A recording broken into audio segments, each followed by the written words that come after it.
Good morning students. आज हम देखेंगे कि हमारी पृथ्वी पर कितने प्रकार के फोर्सेस पाए जाते हैं और वो किस प्रकार से अलग अलग कार्य करते हैं। जैसे हम आज धरातल को देखते हैं, धरातल के इस स्वरूप को देखते हैं तो वो बनते बिगड़ते रहते हैं। बहुत सारे भूआकार नहीं बन जाते और बहुत सारे भूआकार बिगड़ जाते हैं। तो ये भूतल पर होने वाले परिवर्तन अचानक या आकस्मिक भी हो सकते हैं और कुछ समय भी ले सकते हैं।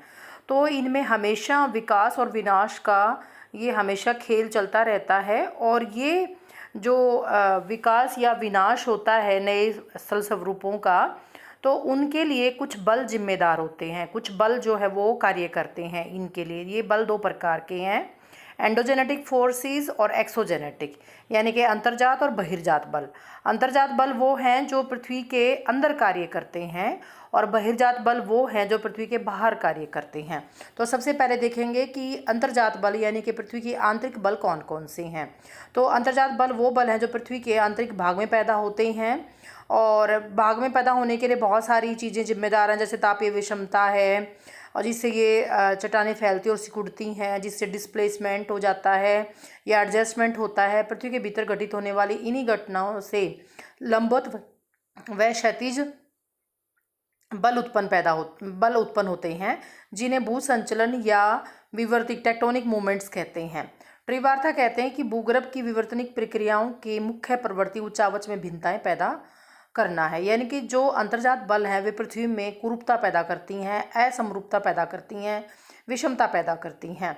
तो तीव्रता के आधार पर अंतर्जात बलों को फिर दो भागों में बांटते हैं। पहला है आकस्मिक बल, दूसरा है पटल विरूपण। आकस्मिक बल वो होते हैं जो पृथ्वी के नीचे अचानक से पैदा हो जाते हैं और ये विनाश और प्रलय लेके आते हैं। इन्हीं बलों में जैसे ज्वालामुखी विस्फोट होते हैं, पृथ्वी पर जो कंपन होते हैं यानी कि भूकंप आता है, ये आकस्मिक बल के स्वरूप आता है।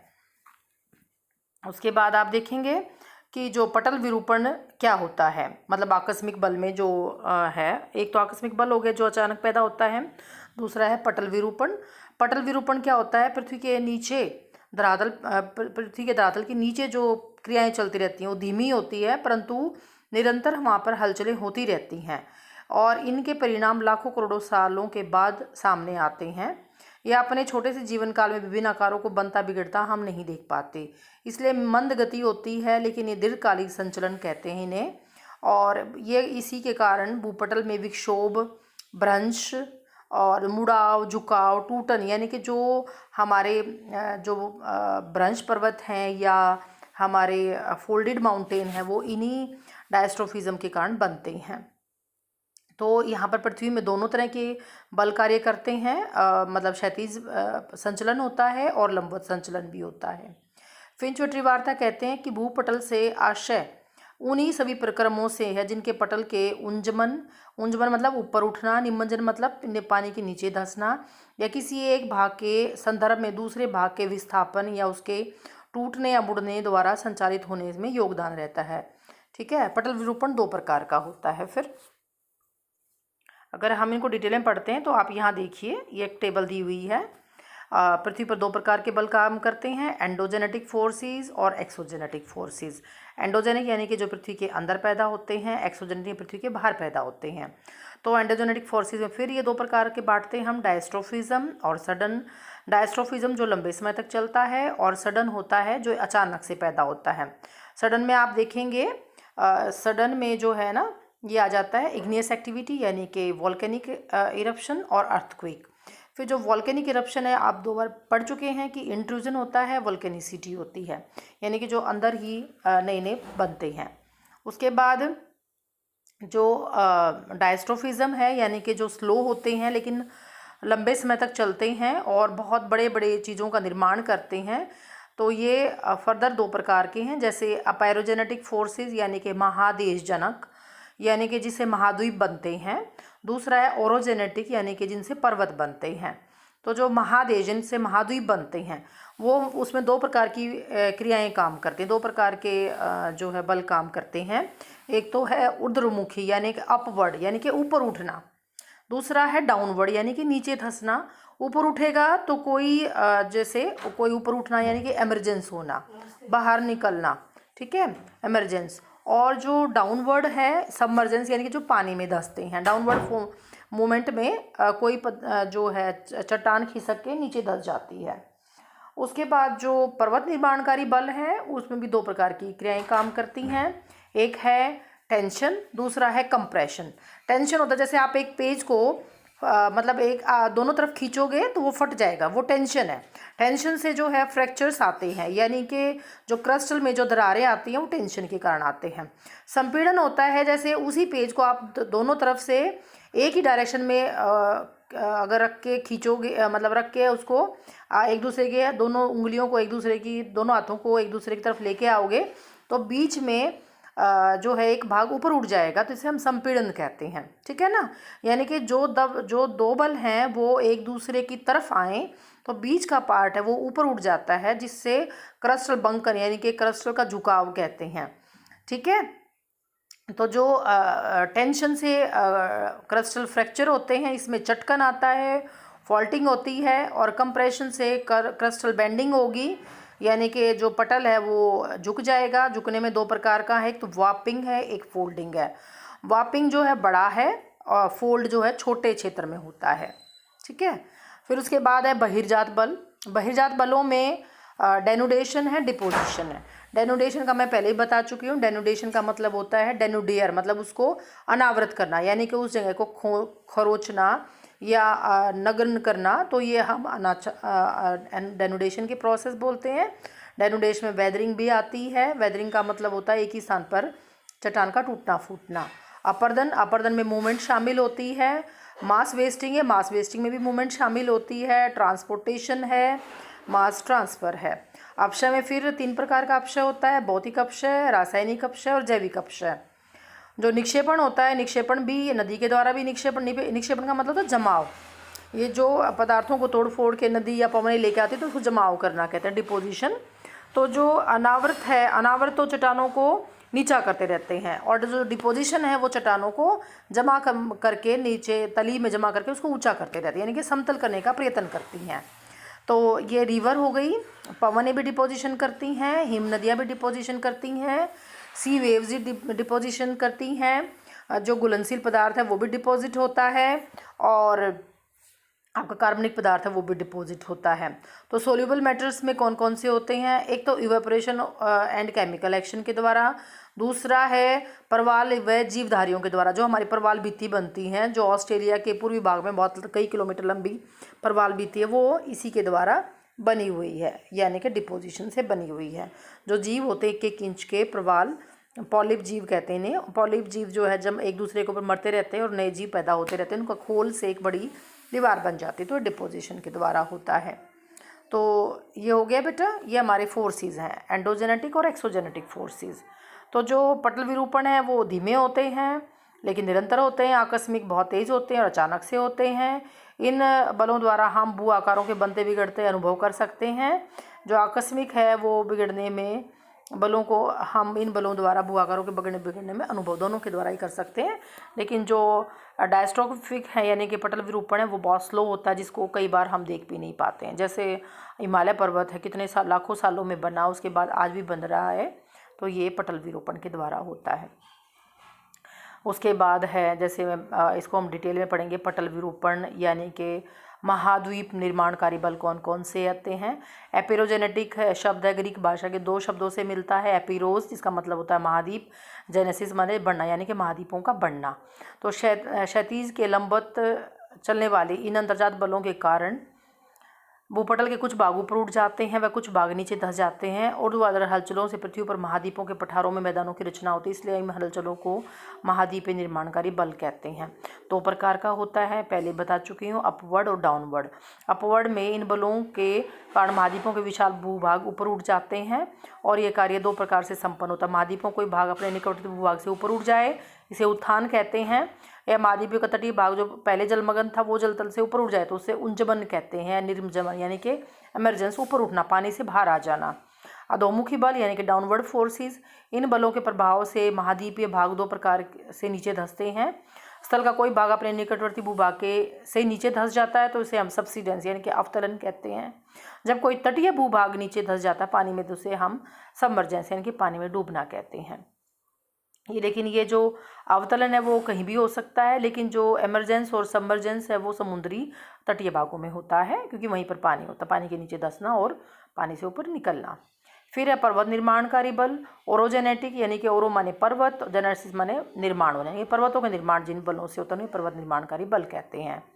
तो ये बल भूपर्पट के नीचे पृथ्वी के क्षैतिज हलचलों से उत्पन्न होते हैं। इन्हें क्षैतिज या स्पर्श रेखीय बल भी कहते हैं। संक्षेप में इनको हम बलों के परिवर्तन भी कहा जाता है। ठीक है, तो क्या होता है कि जब ये बल संपीड़न एक दूसरे की तरफ चलते हैं तो जो क्रस्ट होता है, यानी कि पृथ्वी की जो वो धरातल होता है उसमें तनाव पैदा हो जाते हैं। संपीड़न से चट्टानों में संवलन या बलन पैदा हो जाते हैं, जबकि तनाव के कारण इसमें धरातल में भ्रंश और दरारें पड़ जाती हैं, चटकनें पड़ जाती हैं, क्रैक्स आ जाते हैं। बलन और भ्रंश पर्वतों के जन्म देते, इसलिए हमने क्षैतिज निर्माणकारों पर हलचलों को हम पर्वत निर्माणकारी हलचल कहते हैं।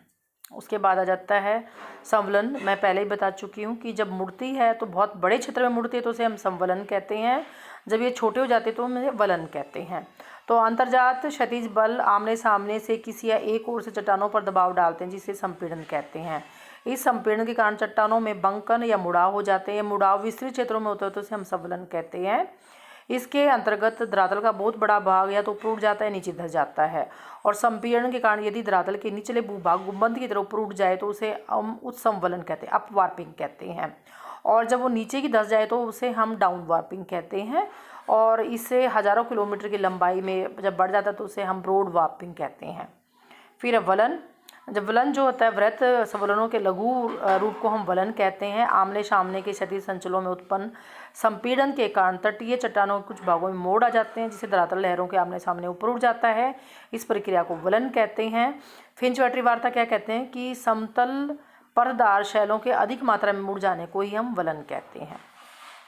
अब आप ये वलन की एक देख सकते हैं संरचना। जब ऊपर उठे भाग को हम एंटीक्लाइन यानी कि अपनति कहते हैं। जो नीचे भाग धस जाते हैं उसे हम अभिनति यानी कि सिंक्लाइन कहते हैं। ठीक है, ये एक स्ट्रक्चर है एक फोल्ड का। फिर यहाँ देखेंगे हम जो फोल्ड बनते हैं, फोल्ड और जो फॉल्ट बनते हैं वो हम यहाँ पे डिटेल में डिस्कस करेंगे। तो फोल्ड क्या होता है? फोल्ड होता है जब कोई जो है पृथ्वी का धरातल फोल्ड हो जाता है, यानी कि मुड़ जाता है, तो उसे हम फोल्ड कहते हैं। तो इसमें भुजाएं होती हैं। इसमें आप देख सकते हैं कि भुजाएं कौन कौन सी होती हैं। वलन के दोनों ओर मुड़ने वाले भाग को, ये जो दिखाई दे रहा है आपको अपनति और अभिनति में, तो ये जो भुजाएं हैं इसकी। फिर एक्सिस ऑफ फोल्ड यानी कि वलन के अक्ष क्या कहते हैं? अपनति के उच्चतम और अभिनति के निम्नतम भाग से गुजरने वाले कल्पित रेखा को हम वलन का अक्ष कहते हैं। और वलन के अक्ष दो प्रकार के होते हैं। अपनति अक्ष, क्योंकि वो अपनति का सबसे ऊंचा भाग है। अभिनति अक्ष जो अभिनति के सबसे नीचे वाला भाग है तो अभिनति अक्ष कहते हैं। तो इसे अपनति और अभिनति के आधार पर स्थित होते हैं। अब है अक्षीय तल। अपनति व अभिनति के आधार पर स्थित कल्पित तल को हम अक्षीय तल कहते हैं। ठीक है, ये आप देख सकते हैं डायग्राम में अक्षीय तल। उसके बाद अपनति वलित चट्टानों के ऊपर उठे भूभाग को अपनति कहते हैं। अभिनति वलित चट्टानों के नीचे धसे भाग को हम अभिनति कहते हैं। अब है संपनति। संपनति होती है सम अपनति, यानी कि वह वृत्त आकृति होती है जिसमें कई छोटी छोटी अपनतियाँ और अभिनतियाँ पाई जाती हैं। और इस आकृति का निर्माण संपीड़न की भिन्नता, मतलब जैसे आज हो गया, बहुत सालों बाद फिर एक बार मुड़ गया, तो इस तरह से समय समय पर ये इनकी आकृति बदलती रहती हैं, तो इसे हम समपनति कहते हैं। उसके कहते हैं उसके बाद सम अभिनति।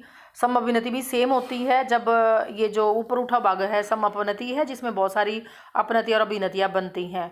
और जो सम अभिनति उसमें मतलब जो अभिनति होती है यानी कि नीचे धसा हुआ भाग, उसमें भी बहुत सारी अपनति और अभिनति बनती है, तो उसको समभिनति कहते हैं।